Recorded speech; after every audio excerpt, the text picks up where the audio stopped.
رسمہ رسمی کے طور پر کیا جا رہا ہے۔ اس لیے کہ اگر کوئی قوم ترقی کرنا چاہے تو اس قوم کے لیے ضروری یہ ہے کہ وہ اپنے بڑوں کی تاریخ کو دیکھیں، اپنے بڑوں کی تاریخ کو یاد رکھیں۔ اگر کوئی قوم ترقی کرنا چاہتی ہے اور اس کی حالت یہ بھی ہو کہ وہ اپنے بڑوں کی تاریخ کو بھول جائے، اپنے بڑوں کی قربانیوں کو بھول جائے، تو میرے بھائیوں، نوجوان دوستوں اور عزیز ساتھیوں، علماء نے یوں لکھا ہے کہ وہ قوم کبھی ترقی نہیں کر سکتی ہے، اس لیے کہ راستہ جو ہوتا ہے وہ طے کرنا پڑتا ہے، طے کیا ہوا راستہ کسی کو نہیں ملتا ہے۔ میرے بھائیوں، اس لیے ہم سب کی ضرورت ہے کہ ہم اپنے بزرگوں کی اور اپنے علماء کی تاریخ کو سمجھے، بڑے بھی سمجھے، چھوٹے بھی سمجھے، بچے بھی سمجھے، نوجوان بھی سمجھے، عورتیں بھی سمجھے۔ میرے بھائیوں، ہمارے علماء نے، ہمارے بزرگوں نے اس دیش کے خاطر، اس ملک کے خاطر کتنی قربانیاں پیش کی ہے، کتنی قربانیاں پیش کی ہے۔ تاریخ کی کتابوں کے اندر لکھا ہے کہ ہندوستان کی آزادی میں ہمارے تقریباً 5000 علماء تو صرف اور صرف سن 1857 کی جنگ آزادی میں شہید ہو گئے تھے۔ سن 1857 کی جنگ آزادی یہ کوئی چھوٹی موٹی جنگ نہیں تھی، کئی سو صفحات پر مشتمل کتابیں اس جنگ کے منظر کو اپنے اندر لیے ہوئے ہیں۔ کتابوں کے اندر پڑھنے سے ہمیں یہ ملتا ہے، ہمارے بزرگوں نے ہمیں یہ بتلایا ہے، ہمارے علماء نے ہمیں یہ بتلایا ہے کہ جب حضرت شاہ عبدالعزیز محدث دہلوی رحمت اللہ علیہ نے ہندوستان کے اندر یہ فتویٰ دیا تھا کہ اب ہندوستان دارالحرب ہو چکا ہے، اب ہندوستان میں جہاد ضروری ہو چکا ہے، فرض ہو چکا ہے، تو انگریز جو ظالم تھا، جو اسلام کا دشمن، ایمان کا دشمن، مسلمانوں کا دشمن، علماء کا دشمن، حافظیوں کا دشمن، جو ہر چیز کا دشمن تھا، وہ علماء کو مٹانے پر تلا ہوا تھا، علماء کو ختم کرنے پر لگا ہوا تھا کہ کیسے علماء کو، قرآن کو، اسلام کو، مسلمانوں کو ختم کیا جائے۔ میرے بھائیوں، طرح طرح کے ہتھ کنڈے اپنائے گئے، طرح طرح کے طریقے اختیار کیے گئے، لیکن جس چیز کو اللہ تبارک و تعالی روشن کرے، جس چیز کو اللہ تبارک و تعالی محفوظ رکھنا چاہے، اس چیز کو دنیا کی کوئی بھی طاقت ختم نہیں کر سکتی ہے۔ انگریز نے یہ تک بھی کیا کہ روزانہ ہر دن 1857 کی جنگ آزادی کے وقت 80 علماء کو پھانسیاں دیا کرتا تھا۔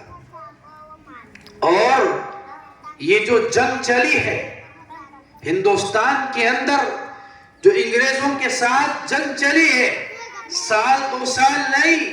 1-2 مرتبہ نہیں، پوری 200 سال کی تاریخ ہے، 2 صدیوں کی تاریخ ہے۔ میرے بھائیوں، مسلمانوں کو اور علماء کو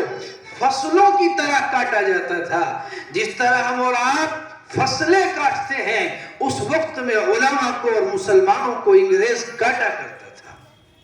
اور یہ سلسلہ 1947 تک چلتا رہا۔ 1947 میں ایک وہ بھی گھڑی آئی کہ ہمارے علماء، ہمارے عوام اور ہمارے برادران وطن کی قربانیوں کے ذریعے سے ہمارا یہ ملک 200 سال کی لڑائی کے بعد، 200 سال کی قربانیوں کے بعد وجود میں آیا۔ آج ہمارے مسلمان لوگوں کو، ہمارے بھائیوں کو یہ معلوم نہیں ہے کہ ملک کی آزادی میں کتنے قربانیاں دی ہے، ملک کی آزادی میں علماء نے کتنے تختے چومے ہیں، پھانسیوں پر ان کو چڑھایا گیا ہے۔ میرے بھائیوں، ہم نے کتابوں کے اندر یہ تک بھی پڑھا ہے کہ ایک مرتبہ تو یہ بھی ہوا کہ آگ جلائی جاتی تھی، آگ کے اندر علماء کو ڈالا جاتا تھا اور یہ کہا جاتا تھا، اے مولویوں، تم ختم ہو جاؤ گے، تم برباد ہو جاؤ گے، تمہاری نسلیں روئیں گی، چیخیں گی، چلائیں گی۔ ایک بات کہہ دو ہم تمہیں چھوڑ دیں گے. وہ بات یہ ہے کہ تم یوں کہہ دو ہم انگریزوں کے خلاف لڑیں گے نہیں, ہم انگریزوں کے خلاف جہاد نہیں کریں گے, ہم انگریزوں کے خلاف لڑائی نہیں لڑیں گے, ہم انگریزوں کی غلام گیری کرنے کو تیار ہیں. لیکن وہ علماء تھے, وہ مسلمان تھے, ان کا ایمان ان سے یہ کہلوا رہا تھا, او ظالم انگریز, ہم مر تو سکتے ہیں, ہم کٹ تو سکتے ہیں, ہم دنیا تو جا سکتے ہیں, لیکن ہم یہ نہیں کہہ سکتے کہ ہمیں انگریز کی غلامی مقبول ہے اور قبول ہے. میرے بھائی, مسلمانوں نے, علماء نے ہر طرح کی قربانیاں دی. سن 1499 سے لے کر کے سن 1757 سے لے کر کے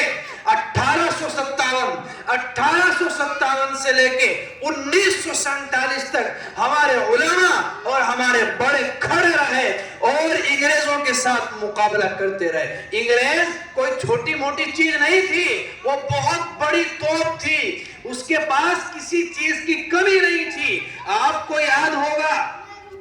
جب انگریز اس دیش کے اندر آیا, سب سے پہلے اس نے اپنا مسکن بنگال کو بنایا. اس نے یہ سوچا کہ بنگال پر قبضہ کیا جائے, لیکن اس وقت وہاں پر اللہ کا ایک بندہ جس کا نام نواب سراج الدولہ تھا وہ موجود تھا, بڑا مضبوط آدمی تھا. انگریز نے یہ کہا کہ اس کو راستے سے ہٹایا جائے, یہ ہمارے راستے میں رو رہا ہے, اس کو ختم کر دیا جائے. لیکن انگریز چال باز ہوا کرتے ہیں, آج بھی وہ چال باز ہیں, پہلے بھی وہ